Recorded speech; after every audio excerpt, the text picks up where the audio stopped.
Hello বন্ধুরা, এই যে চলে এসেছি ভিরিঙ্গি শ্মশানকালী মন্দিরে। আর এই যে নিয়ে নিলাম প্রসাদ। আমি প্যাকেটে একটাই এমনি সন্দেশ নিয়েছিলাম, আর কিছু নিইনি। আর তারপর এই যে ইচ্ছা হয়েছিল তাই পুজো দিতে চলে গেছিলাম। আর তারপর এই যে দেখতেই পাচ্ছ আমি লাইনে দাঁড়িয়ে আছি। আর যেহেতু শনিবার ছিল তাই প্রচণ্ড ভিড় ছিল। আর তার মধ্যে এই লাইনে দাঁড়িয়ে আছি, কিন্তু বেশি দেরি হয়নি। তারপরে দেখো সাইডে মানে এখানে এমন কোনো মন্দির নেই যে নেই, এখানে সব মন্দিরই আছে। এটা দেখো পঞ্চনাগ মন্দির, শিব মন্দির, এটা শিব মন্দির। উপরে একটা পঞ্চনাগের ছবি দেওয়া আছে, মানে ছবি করা আছে। হ্যাঁ, তারপর এই যে তারপর মানে কি বলবো, এই যে মহাকাল ভৈরব একটা মন্দির রয়েছে, মানে দুর্গা মন্দির, সব কিছুই মনসা, তারপর হনুমান, সব মন্দিরই এখানে করা আছে। মানে চারিদিকটাই পুরো মন্দিরে ঘেরা।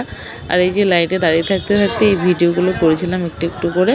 তারপর এই যে মনসা মাতা দেবীটা, তারপর এই যে দেখতে পাচ্ছ গণেশ মূর্তি, সব কিছুই ছিল। আর সব জায়গায় পুজো দিয়েছে, মানে আমি দিইনি, সবাই দিচ্ছিল, ভিডিও করছিলাম। আমি শুধু মায়ের মন্দিরে পুজো দিয়েছি।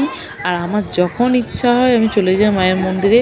কি আছে না আছে, কি পুজো দেবো সেই সময় ভাবি না, আমি চাই আমি একটা প্যাকেট কিনে আর পুজো দিয়ে দিই। আর সত্যি মানে আমি মায়ের কাছে যা চেয়েছি আমি তাই পেয়েছি। আর আমার খুবই ভালো লাগে মন্দিরে পুজো দিতে, মায়ের দর্শন করতে।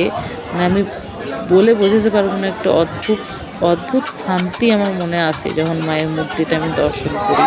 সো জয় মা কালী।